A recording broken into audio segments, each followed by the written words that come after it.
오늘 아침 설레는 마음으로 통장 앱을 열었을 때 처음으로 모은 소중한 100만 원이라는 숫자를 마주하는 순간의 감동을 기억하십니까? 통장의 숫자를 보며 뿌듯함을 느끼는 것도 잠시 이 돈을 어떻게 써야 할지 혹은 어디에 투자해야 할지 막막한 기분이 드는 것은 당연합니다. 시간이 흘러 어느덧 1000만 원이 쌓이면 왠지 그 돈이 줄어들까봐 아까운 마음에 예금에만 묶어둔 채 지켜보기만 하는 경우도 생깁니다. 이미 투자와 사업을 통해 자산 10억을 만든 사람들을 보며 나는 너무 늦은 것이 아닌가 하는 조급함이 여러분의 마음을 스치기도 할 것입니다. 하지만 투자의 세계에서 가장 중요한 진리는 지금 당장 내가 가진 돈의 크기보다 그 돈을 어떠한 원리로 굴리느냐에 달려 있다는 사실입니다.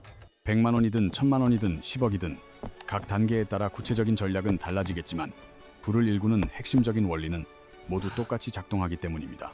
오늘은 여러분이 가진 자산의 단계별로 위험한 함정은 피하고 현실적으로 선택할 수 있는 최선의 투자 방향이 무엇인지 차근차근 정리해드리겠습니다. 본격적인 이야기에 앞서 이것은 특정 상품에 대한 추천이 아니라 여러분의 생각의 틀과 방향을 잡기 위한 지침서라는 점을 꼭 기억해 주십시오. 여러분 각자의 소득 수준과 가족 상황, 그리고 직업의 안정성에 따라 정답은 달라질 수 있으므로 투자 흐름을 이해하는 것에 집중해야 합니다.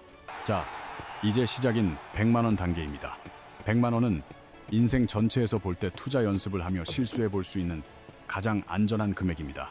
그래서 우리는 첫 100만 원을 단순히 돈으로 보는 것이 아니라 앞으로의 투자를 결정지을 소중한 습관을 사는 비용이라고 생각해야 합니다. 이 단계에서 가장 먼저 해야 할 일은 공격적인 투자보다 생활비 한 달치 정도를 따로 떼어두어 마음의 여유를 주는 비상금 확보입니다. 비상금을 확보해두면 투자를 하다가 시장이 요동쳐도 마음이 흔들리지 않고 끝까지 버틸 수 있는 강력한 심리적 체력이 생기게 됩니다. 예를 들어 100만 원 중 50만 원에서 70만 원 정도는 출금이 쉬운 예금이나 CMA에 넣어두고 절대 손대지 않는 규칙을 정하는 것입니다. 이 비상금은 수익을 노리는 것이 아니라 갑작스러운 병원비나 실직 상황에서 여러분이 카드 돌려막기에 빠지는 것을 막아주는 든든한 보험입니다. 이제 남은 30만 원에서 50만 원 정도의 금액을 사용하여 실제 계좌를 만들고 시장의 움직임을 직접 경험해보는 투자 연습에 돌입합니다.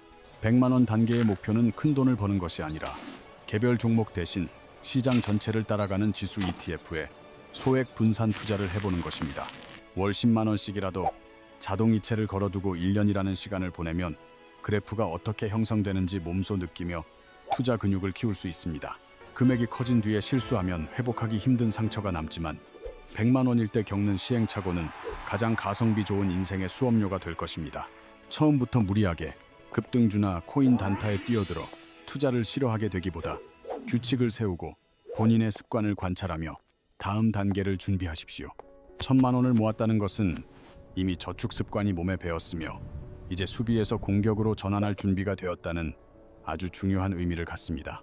가장 먼저 점검할 것은 안전망이며 생활비 3개월에서 6개월치 정도는 여전히 안전한 현금성 자산으로 유지하여 투자 전략에 투입해야 합니다. 예를 들어 한 달 생활비가 200만 원이라면 최소 600만 원에서 200만 원 사이의 금액을 완전한 비상자금으로 확보해두는 식입니다.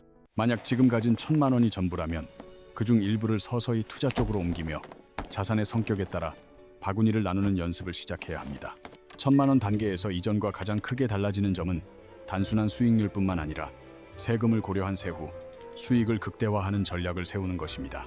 대표적인 방법은 연금 저축이나 개인형 IRP 같은 연금 계좌를 활용하여 노후 준비와 동시에 연말 정산 세액 공제 혜택을 챙기는 것입니다.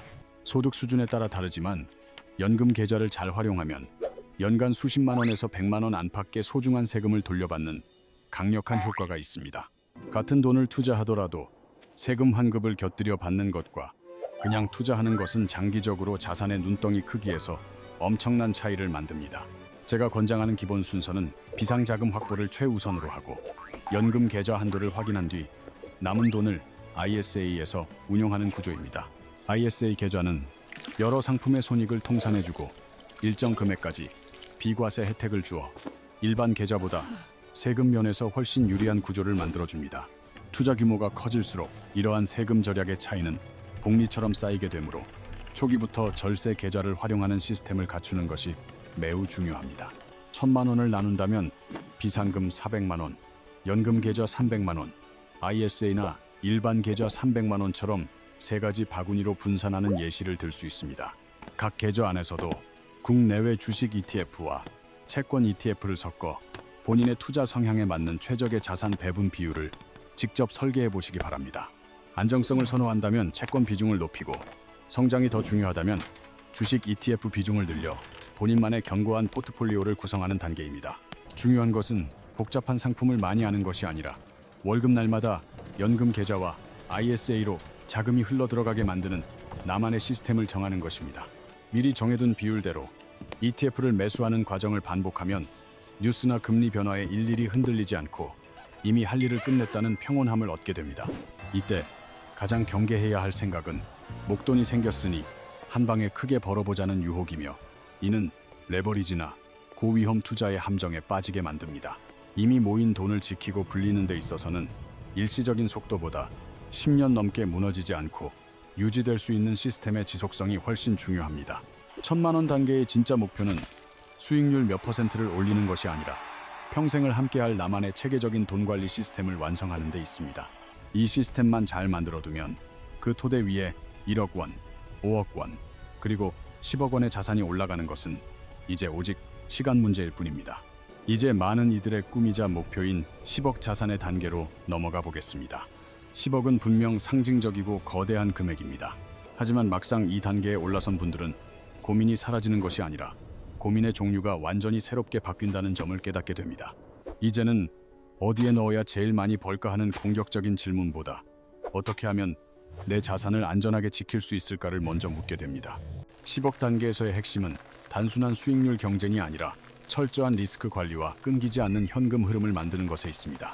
예를 들어 10억을 부동산에만 몰빵한다면 자산은 커 보일 수 있지만 급히 현금이 필요할 때 유연하게 대응하기 매우 어려워집니다. 반대로 전부 주식에 넣어두면 시장 변동에 따라 하루만 해도 수천만 원이 움직여 심리적으로 버티기 힘든 구조가 될 수 있습니다. 따라서 10억 정도의 자산은 위험을 분산하기 위해 여러 개의 바구니로 나누어 담는 포트폴리오 다각화가 거의 필수에 가깝습니다. 생활비용 현금, ETF 중심의 성장자산, 채권과 예금 같은 안정자산, 그리고 리츠나 부동산 같은 실물자산으로 축을 나누어야 합니다. 각자의 성향에 따라 주식이나 부동산의 비중은 달라질 수 있지만 중요한 것은 어떤 상황에서도 무너지지 않는 균형을 잡는 일입니다. 이 단계에서는 한 바구니에 모든 것을 거는 몰빵 투자를 최대한 피해야 하며 새롭게 등장하는 세금 문제에 민감하게 반응해야 합니다. 자산 규모가 커지면 소득세, 양도세, 배당세뿐만 아니라 상속과 증여 같은 법적인 문제들이 현실적인 고민으로 다가오기 때문입니다. 그래서 이 시점부터는 혼자서 모든 것을 판단하기보다 세무사나 재무 전문가와 상담을 받는 행위 자체가 훌륭한 투자가 될 수 있습니다. 연금 계좌를 통한 노후, 현금 흐름 설계나 자녀에게 증여를 시작할 시점을 정하는 일은 전문가의 시각이 큰 도움이 되기 때문입니다. 10억이 넘어가면 돈은 단순한 생존 수단이 아니라 내가 어떤 삶을 살고 싶은지 내 가치관을 드러내는 강력한 메시지가 됩니다. 어떤 이들은 일을 줄이고 시간을 사기 위해 주 4일 근무를 선택하거나 1년에 몇 달씩 쉬어가며 인생의 여유를 만끽하기도 합니다. 또 어떤 이들은 가족과 함께하는 여행이나 소중한 추억을 쌓는 일에 더 많은 예산을 배정하며 삶의 질을 높이는 선택을 합니다. 평소 응원하던 단체에 후원을 하거나 기부 프로젝트에 참여하며 나눔 자체를 하나의 가치 있는 취미로 만드는 분들도 늘어납니다. 이 단계에서 가장 중요한 질문은 얼마를 더 벌 수 있을까가 아니라 과연 나에게 얼마면 충분한가를 진지하게 묻는 것입니다. 이 질문에 대한 답이 없다면 자산이 20억, 30억이 되어도 마음은 계속 불안의 굴레에서 벗어나지 못하고 돈에 끌려다니게 됩니다. 10억의 진짜 역할은 돈이 나를 끌고 다니는 삶에서 내가 돈의 방향을 직접 결정하는 삶으로 전환하는 계기를 마련해 주는 것입니다. 지금까지 살펴본 내용을 정리해보면 100만 원 단계에서 우리가 스스로에게 던져야 할 핵심 질문은 나는 지금 당장 행동할 준비가 되었는가입니다. 이 시기의 성패는 수익률이 아니라 계좌를 개설하고 자동 이체를 설정하며 시장의 흔들림을 직접 몸으로 버텨내는 경험을 쌓는 행동 그 자체에 달려 있습니다. 1,000만 원 단계에 들어서면 질문은 더 구체화되어야 하며 내 돈이 어떤 시스템과 규칙 안에서 세금 혜택을 받으며 움직이고 있는지 점검해야 합니다.